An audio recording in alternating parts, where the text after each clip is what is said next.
Okay, good morning, afternoon, or evening. My name is Alicia Chenault, and I'm the Assistant Director of Health Promotion and Education.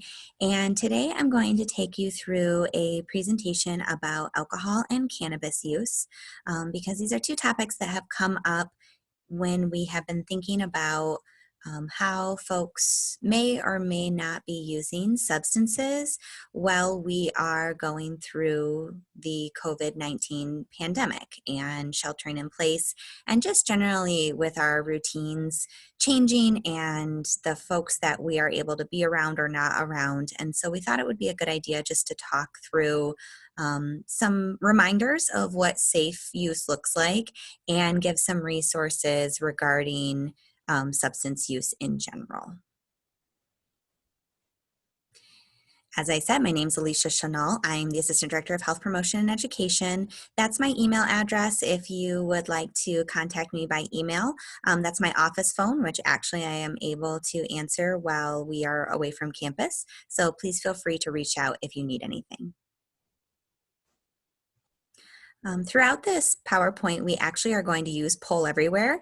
And if you're unfamiliar with Poll Everywhere, I'll walk you through the first time that we actually use a poll.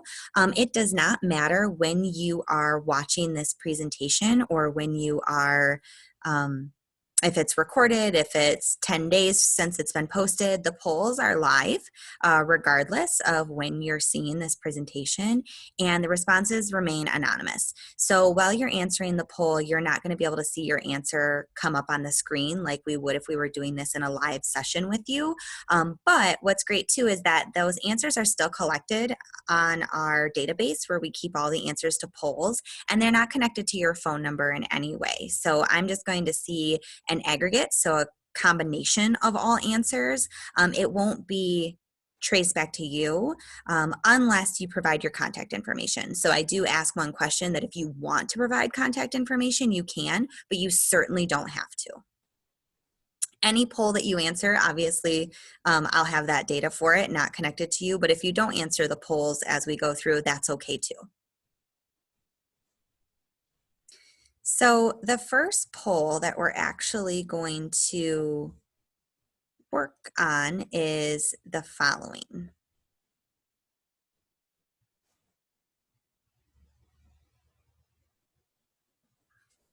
Sorry about that.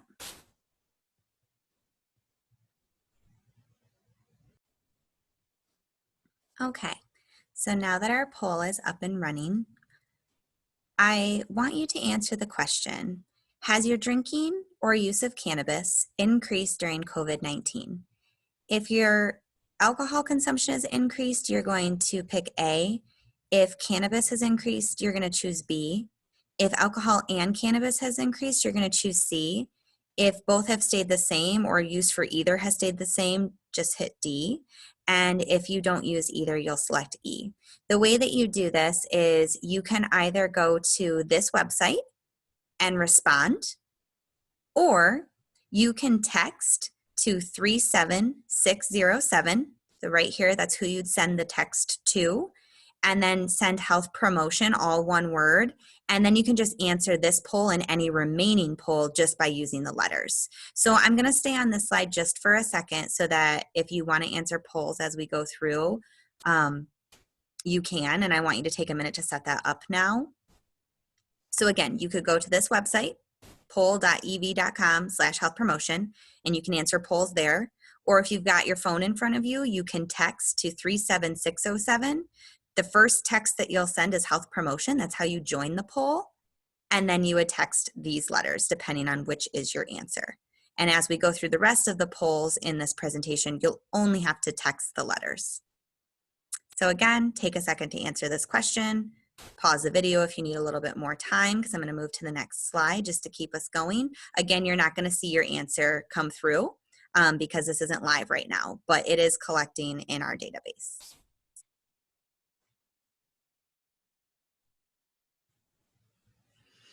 So just a reminder about standard drinks. I know that many of you already know this. You've had a lot of alcohol education, but a standard drink is 12 ounces of beer, 4 to 5 ounces of wine, and a 1.5 ounce shot of 80 proof liquor. All of those are standard drinks. And generally, if you're out drinking and going out to either a bar or a party, or you're buying, they're measured out for you pretty well, unless you're getting a double while you're out. But if you're at home and maybe you're making your own drinks, or you're drinking things that you wouldn't normally, this is just a good reminder of these are the measurements to follow. Each one of these raises your blood alcohol content the same. So they all contain the same amount of pure alcohol, which is about 0.6 ounces of pure alcohol. So alcohol and its impact. Standard drink measurement's important, right? We just talked about that. We need to know how much we're drinking to know how it's impacting our blood alcohol content. 1 hour is usually what we say per standard drink, right? No more than 1 drink in an hour. That's how much your liver can metabolize within the hour. Men, we say no more than 4 to 5 drinks in a single sitting, and women no more than 2 to 3. I think that right now, because we're home, we have more time on our hands, maybe we're bored, maybe we're trying to figure out how to cope with the stress or the anxiety, individuals might be going above these levels. Or if they're not going above these levels in a single sitting, it's also important to remember that for men, the guidelines are really no more than 14 standard drinks in a week, and for women, no more than 7. So even if you're sticking to these guidelines, but you're drinking 4 or 5 nights a week at this level, so let's say as a woman, you're drinking 3 drinks 4 nights a week, you're going above what the weekly recommendation is for your health and well-being. With these measurements, so with the 4 to 5 drinks or 2 to 3 drinks, the average size man and the average size woman would be at about a 0.08 when drinking this many drinks in about a 2.5 hour time period.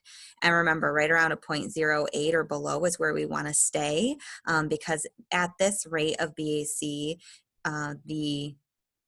for lack of a better word, damage that alcohol does to our body can be repaired, and we can be healthy and kind of back to our normal in the morning. Anything above this, we see longer lasting effects.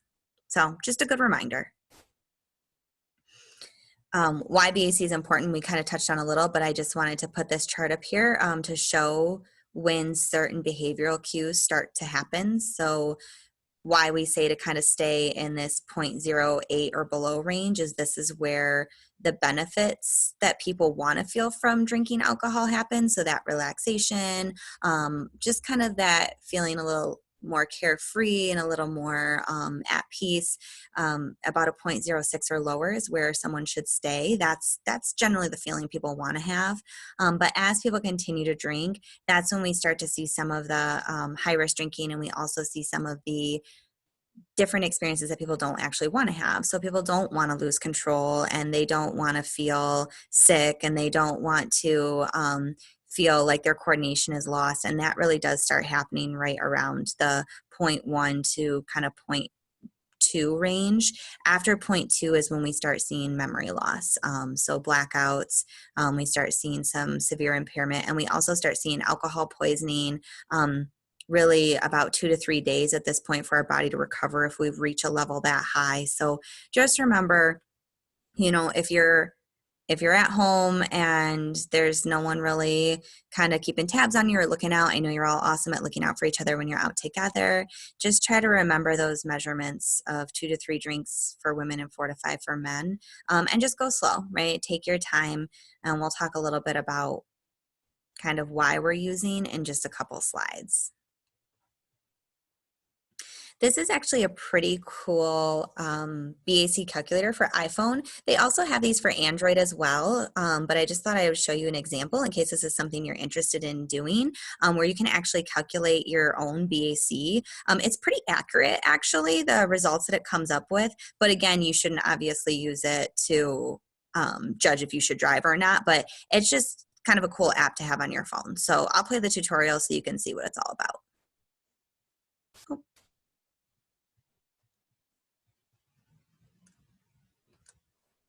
Welcome to the BAC Alcohol Calculator application, designed for the iPhone and iPod Touch devices. This application calculates the time from when you have been drinking until you're sober again. Let me show you how it works. First of all, select your sex. Then, choose your body weight. The calculator supports both the imperial and metric system. Once you have set up your personal parameters, proceed to the bar where you have a list with more than 30 predefined beverages and the timeline below. Now scroll the timeline to the beginning of your party, at 8 p.m. for instance, and simply drag and drop the drinks into it. If you have drunk more than 2 drinks per hour, the timeline slots will automatically expand to fit any number of drinks you need. If you prefer to set up your own drink, or you'd like to edit the alcohol volume or glass size of an existing drink, just tap on it. You'll see the screen where you can easily modify the values. Once you are satisfied with your new drink, tap OK and get back to the bar. Note that this change will affect all drinks in the timeline as well. Now we have placed all the drinks of yesterday's party and we are ready to tap the Calculate button. You can see the graph with your blood alcohol level in time. Color spots on the graph line indicate the critical points of your consumption. By tapping them, you'll get more detailed information. The BAC Alcohol Calculator also allows you to post the results of your test to your Facebook account wall. It's easy. Just log into your Facebook account, add a comment, and post. If you need to calculate another party, just go back to the bar and tap Restart. You can even let your friends set up their personal parameters and calculate their BAC. It's simple, fast, and user-friendly. But please note, the outcome is indicative only. Don't rely on it entirely and drink responsibly. Thanks for purchasing and rating our application and hope you have a lot of fun using it. So that's just a really cool app that you can use on your phone while you're partaking in drinking alcohol, if you're choosing to do so. That can keep you on track and make sure that you're at a safe BAC level. So something I want to touch on is alcohol use during COVID. So if any of you have had presentations from our office before, you know that we don't talk about not drinking. We're not here to tell you don't drink. We're just here to help you make the best decisions that you can for you. And right now, really what that means is sort of an added layer of complications. And so these are guidelines from the CDC, and just a little reminder that alcohol does weaken the immune system. And so right now, because of COVID-19, we just want to make sure that our immune systems are as strong as they can be, so that we can fight off anything that we need to. That's excessive alcohol consumption. If you're having a drink here or there, great, that's totally fine. Do your thing. It's more so if you're starting to go above those guidelines that we talked about. The other piece about this, and I started touching on this a little bit on the slide with the BAC chart on it, is the experience of alcohol poisoning. So it's really important in general for your health to stay in a BAC level that's safe and healthy for your body so that you don't reach alcohol poisoning. Right now, there's an even heightened level of needing to pay attention to how much we're drinking, because if you experience alcohol poisoning systems, one of the things that we're concerned about is if you're not with others, right, and need medical attention, there's no one there to be the active bystander. The other piece is, even if you are able to call for medical attention for either you or somebody who might have alcohol poisoning, the healthcare system is stressed and they may or may not respond. Or if they do respond and the person that is experiencing alcohol poisoning needs to be transported, they're at a higher risk of contracting COVID-19 if there's COVID patients in the hospital. So really, we're trying to stay out of the healthcare system as much as we can so that they can focus their time on folks who have experienced COVID-19 and are recovering, and also just to keep ourselves safe right now and to not necessarily come in contact with too many people that we wouldn't have to otherwise. Some other problems that come with drinking a lot because inhibitions are lowered and coordination is lacking are unintentional injuries. So again, might have to seek medical care for that, and we don't know exactly what that would look like right now with our hospitals being overrun. Violence tends to increase when there's excessive drinking. We know that there's issues, obviously, with if you're pregnant and drinking, chronic diseases, of course, memory and learning problems, and alcohol use disorders. So just thinking about, I know that you all are, about how many layers there are to this time that we're in, and alcohol use is just another thing we have to think about and just make the healthiest choices we can.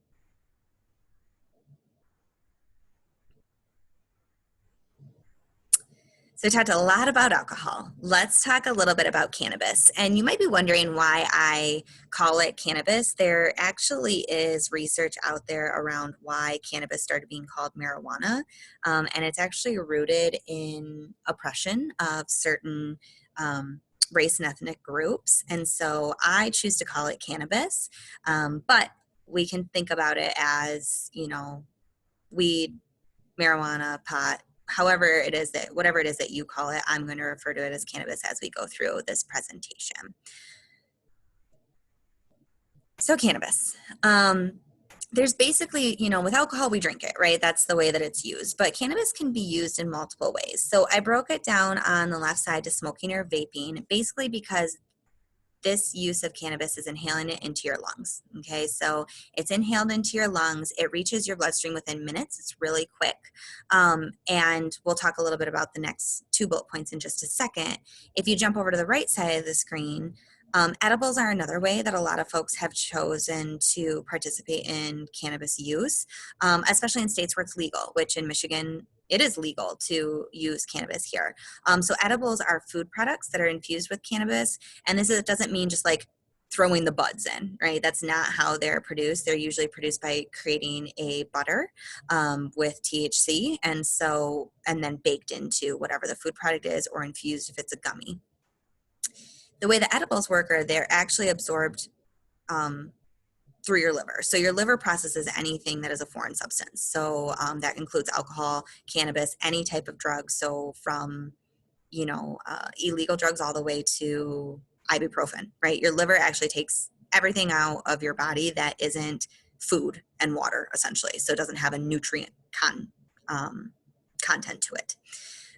It happens a lot slower with edibles. So sometimes it takes 1 to 3 hours to even feel the onset, and then it can last for a lot longer depending on the dosage. This is where overconsumption comes in with edibles, actually, is that people will use an edible and not think about how long it might take to feel the effects. So they'll take the recommended dosage amount, and then they won't feel anything for about 20 minutes. So they'll take a little bit more, and they might take a little bit more. And then all of a sudden, hour and a half later, everything hits. And we see actually a lot of overconsumption with edibles. And what folks who use cannabis will talk about, and again, in our office, we're not telling you to use or not use, but just taking the best information that we have right now that we know about around substances. And so one of the things that I have researched is folks that are avid THC users, and what they'll talk about with edibles is they even say it's harder to monitor what type of feeling you're going to get from using it, because the overdose or overconsumption, if you don't want to use the word overdose, happens much more regularly with edibles. You can overconsume, obviously, with smoking or vaping. If you have very high THC levels, if you continue to, let's say, smoke a joint that's a pretty high THC level, and maybe, instead of just taking like 1 or 2 hits off the joint, you continue and you smoke the whole thing. So absolutely overconsumption can happen with both. It's just more likely because it takes so long to feel the effects with edibles that people experience it more with edibles. Medication, the one thing is we never know how medication will interact ever. It could interact fine one day and not the next, and could be the same medication, the same THC level. So just being very careful if you're taking a medication as well, and just knowing those THC measurements, right? Knowing how much is in the product we're using. It's pretty similar to reading the label, right, on a food item we're going to eat. Maybe we want to know how much saturated fat is in that food item or how much sugar. We should also be looking at the dosage of the cannabis we're using. So whether that be that we're inhaling, smoking, vaping in some way, or that we're eating it. These are just some common measurements because I think it's helpful to think about.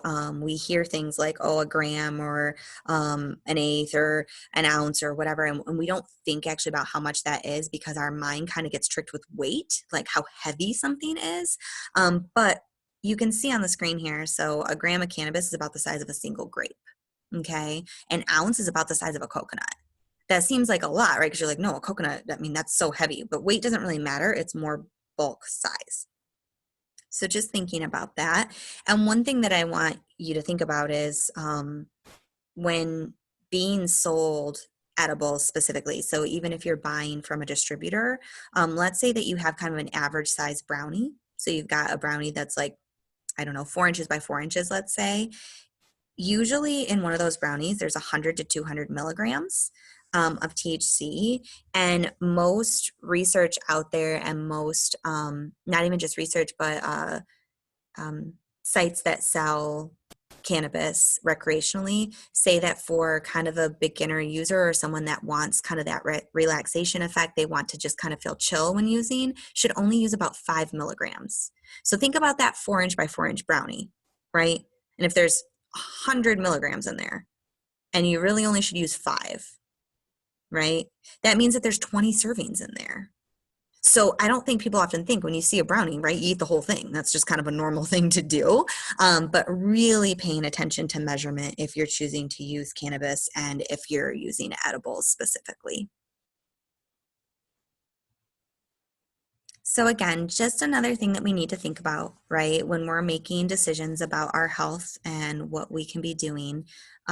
If you are using cannabis, it's important. Been some research that has come out that specifically for people who smoke or vape, they're at a risk of severe illness if they contract COVID-19. A lot of that has to deal with pneumonia, and that pneumonia is one of the symptoms that most COVID patients have on top of having COVID-19. And pneumonia is more likely for individuals who smoke, regardless of the product. So this is the same for obviously cigarette use, but if you're smoking or vaping, yes, even vaping, because it goes to your lungs first, there's damage being done in your lungs. And so it's just making it more susceptible to have more of a severe respiratory illness. Also, recent evidence shows that smokers are more susceptible, again, to the severe symptoms. They haven't said necessarily if it's more likely that they'll get COVID-19, because really that's more based on immune response, but they have had the research to show that it is much harder for individuals with COVID-19 who are also smokers to recover as quickly as those who are non-smokers. So just be thinking about, even if, let's say that you are a user of cannabis and you use it every day right now, and maybe you're smoking it or vaping it, could you take a day off? Could you decide a different, safer way to use it? So again, it's all about just making decisions for your health. So this is our next poll that we're going to answer. And so again, you can just text the letters or you can answer on that website above. Oh, you'll see in a second. Have any of your friends or family members' use, so substance use, increased during COVID-19? So we talked a lot about kind of that risk management piece, but now I want to talk about maybe why folks are using. So again, it's kind of the same question that you had before of like, has yours increased? Are there any of your friends or family members who have increased their use? And I'll give you a second to kind of read through and answer. You can pause the video as well if you need to.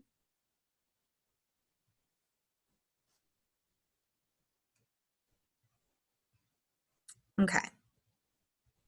So there are several prompts on this slide, but I want to start by saying it is, I don't think normal is a great word to use, but it is not a surprise that individuals are increasing their alcohol and other drug use during this time.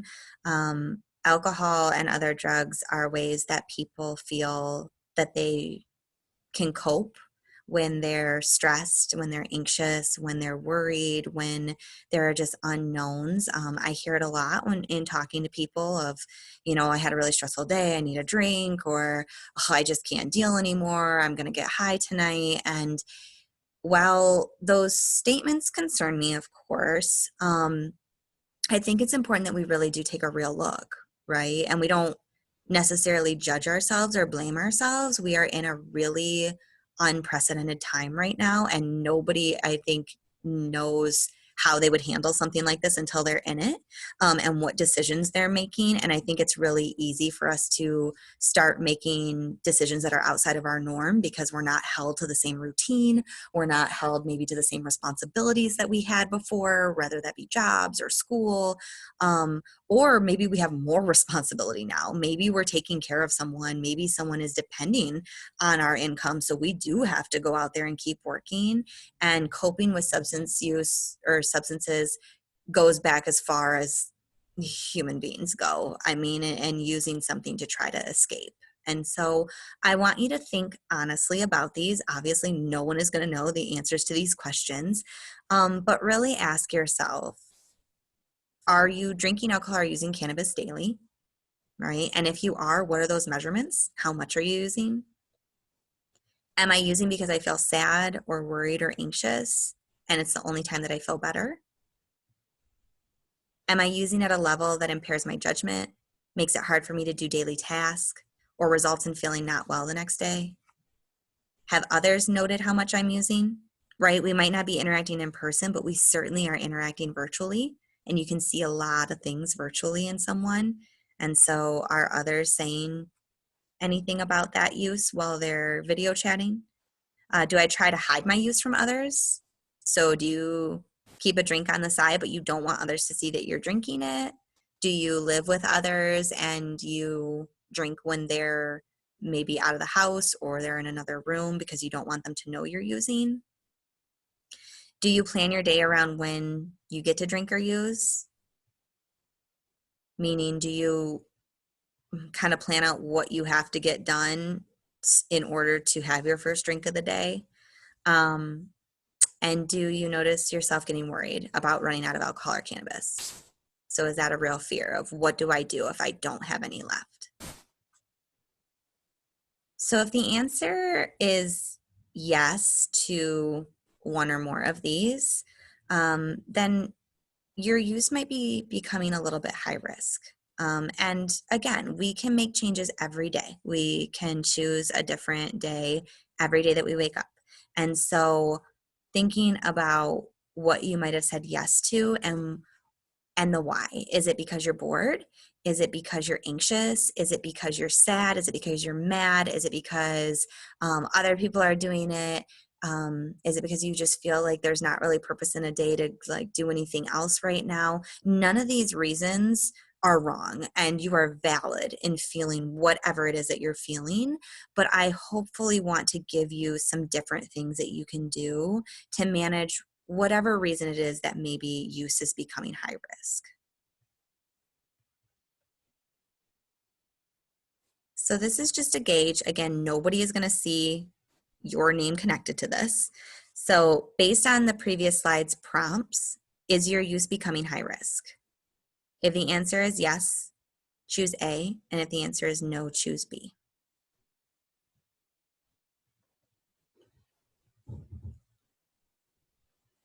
So what can we do instead?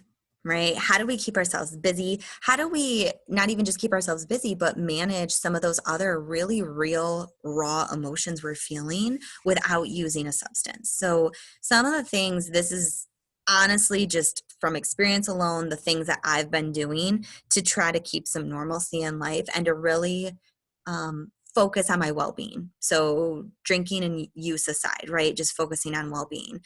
Deep breathing can be really, really helpful just to help us center into where we're at and what we're doing. I've been doing a lot of yoga. I think that that's been really helpful and just giving me something to like get up and strive for in the morning. So I started a 30-day yoga journey with Adrienne. I don't know how many you're familiar with Adrienne on YouTube, but I have a link for her yoga on the end side under resources, and actually she's awesome, and there's a little appearance from her dog Benji in several of the videos, so that's kind of fun. Creating a list of top priorities each day, so trying to accomplish each of those before you use anything. Often if someone starts using and then continues the use of either cannabis or alcohol, they kind of lose motivation to get anything done for the day. So if we can just delay use, we can also delay how much we're using. Aerobic activity, we have natural feel-good chemicals. So one of the things that I was talking about earlier with alcohol is the fact that in that 0.06 or lower BAC, people feel kind of euphoria and they feel relaxed. Well, we have those chemicals. Those are natural chemicals in our body. And so aerobic activity, meaning something that gets your heart rate up, actually releases those on its own. So you don't actually need a substance to feel that great feeling, that rush, that relaxation. We just have to get our heart rate up. So that can look like anything. It doesn't have to be, oh, I'm going to put in, you know, an aerobic workout on YouTube or something. You could just go outside. We can still do that, which is great. Run around, do some different like HIIT workouts, do jumping jacks, walk a pet if you have a dog, right? So anything that gets our heart rate up. You could coordinate a virtual game night. So there's lots of awesome things out there. You probably all know way more of the virtual ways to meet with each other, but two that I've used are Jackbox and House Party. Just be careful of privacy settings for these, but Jackbox was really, really fun. We did that with my family a couple times, and even little kids can get involved. So I've got a niece and nephew, and they were able to play. Meditation is a great way to center us into kind of the here and now, and to really help us think about why we're feeling the emotions we're feeling in a non-judgmental way. There's no reason to feel bad about yourself because you're sad or mad or worried, right? That's totally normal right now, and anytime, but specifically because there's so many unknowns. So meditation has been really, really helpful to guide us in, and also can kind of help us set goals of where we want to be. Art projects are always a great idea. Learning some sort of new skill. Have you always wanted to learn how to knit? Have you always wanted to learn how to do origami? Like, I mean, we got time now, right? So could we learn a new skill, and could we enlist our friends too? Making a new recipe, taking a bath, calling a friend. So maybe we don't want to be on video chat, but we just want to talk to someone. I find that right now journaling has been awesome, and just getting out all the thoughts that continue to cross your mind. Starting a new book, right? Rather that be a book that's fiction or nonfiction, but starting a book, completing a puzzle, finding something to organize or clean. Trying to keep a normal schedule for exercise and eating. These are the two things that I've heard the most, that people are like, oh gosh, how do I adjust my life to being at home and eating healthy while I'm at home and exercising? I used to have access to a gym, and it is absolutely a struggle, right? The struggle is real, but we have to think creatively, right? How do we creatively keep an exercise schedule at home? What can we do different? Maybe we always want to try Pilates, and we're like, well, you can do that at home, right? All you need is a floor and a YouTube channel, and you can figure out how to do certain workouts. So doing that can really help. That is even really helpful to exercise and healthy eating habits. Not only if use is high risk, but just normal use. If we can keep our bodies healthy in general, that even helps combat having, the 1 to 2 drinks a day if we can keep exercising and eating healthy. Above all else, I want you to remember, this is all new for all of us. We are all learning what our new normal looks like and trying to figure out ways to cope and to stay busy. And alcohol and drug use doesn't have to be a part of that. High risk use especially. These are just some suggestions, but just know there are people that want to help and reach out, and we have no judgment, because there is no one right way to manage what we're all going through. But we want you to know that there are people here that want to help you through the unknown and really give you the resources and the support that you need to make healthy choices. So now tell me yours, right? You saw all of mine. This is how you'll answer this one. It's an open text, so there's no answer that's wrong, right? You just type to me. So you literally just text in what you've been doing to stay healthy and active. So have you been running? Have you been making sure to eat greens with every meal? Have you been meditating? Have you started a new workout? Have you started a new hobby? Have you made, honestly, like a standing invitation with friends that you meet every Thursday night at 7? Type to me now. Put the video on pause so that you have time to actually type in your answers. And I look forward to seeing what you're all doing and getting some inspiration for things that maybe I could be doing.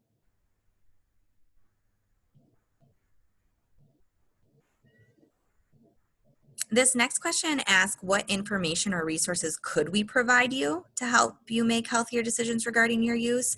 We have put out 3 kind of topic presentations and some different social media posts, but what do you want to see? What information or resources can we provide? Because we would like to create things that actually are beneficial to you. So let us know. We're going to be putting out different information in the next upcoming weeks and during distance education. So yeah, pause this screen as well so that you have time to answer, because I'm going to go to the next slide. But please, please, please give me your ideas so that we can create content that's beneficial to you.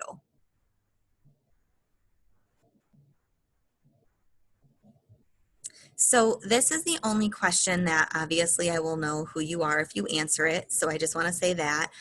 If you would like to be contacted about additional resources or information regarding substance use, please submit your email address.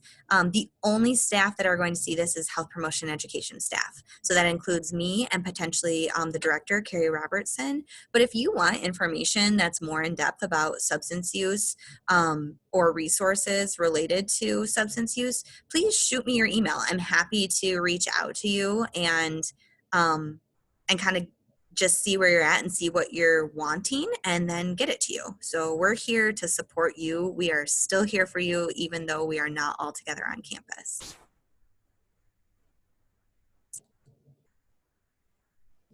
Okay. So those of you who know me also know that I am a firm believer in being an active bystander and in helping others. And a lot of this presentation was about your own well-being, which is so critically important because we cannot take care of others if we are not taking care of ourselves. But I want to just give you kind of these prompts of noticing if your friend's use is becoming high risk. Like I said, you can see a lot of things virtually, right? You can notice if a friend is drinking every time they're on a video call with you, or if they continue to make references about how drunk or high they were, and it seems like it's every night. If they seem to just be really forgetful, right? You have a call scheduled every week, and yet they always forget to sign on. Has their physical appearance changed, right? We can still see each other through the screen. We can see if the person is taking care of themselves. Are they extra sleepy? Are they extra hyper focused? Are they angry, right? Noticing all these things about a friend and then checking in, right? Checking in to see what's going on, even if this isn't about substance use, right? These are some of the signs of high risk substance use, but maybe some of these things are going on because they're stressed, right? And rightly so, or they're worried or they're anxious. And so some of the things that we can do to check in is just choose an appropriate time. So, I mean, don't FaceTime them at 2 a.m. and expect that it's going to be a great conversation. Body language, which also shows through a video. If they can tell that you're looking at your phone at the same time that you're on a video chat with them, that's probably not going to make them feel very supported. Talking with them and not just going right into, hey, I think you're having an issue, but asking the questions of, are you doing okay? You know, I've noticed this. I've noticed that you have been drinking every night. Is everything all right? I know this is a really uncertain time. Practicing some empathy, which really just means meeting them where they're at. Really, whatever reason they give you is valid, right? And what's important is that we get them some help and we don't judge them or lecture them. We respect them and we help them create a plan of, maybe this is where it comes in, of like you and them, you get to hold each other accountable, right? Of like, okay, Monday, Wednesday, and Friday nights are going to be our nights that we don't use any substances. And instead of using, we're going to do yoga virtually together, or we're going to have a game night, or we're going to start a project, or we're going to start a book club, right? That's something that I just heard of, people doing like virtual book clubs, which I think is awesome. And so just really figuring out what that looks like and being supportive through the process.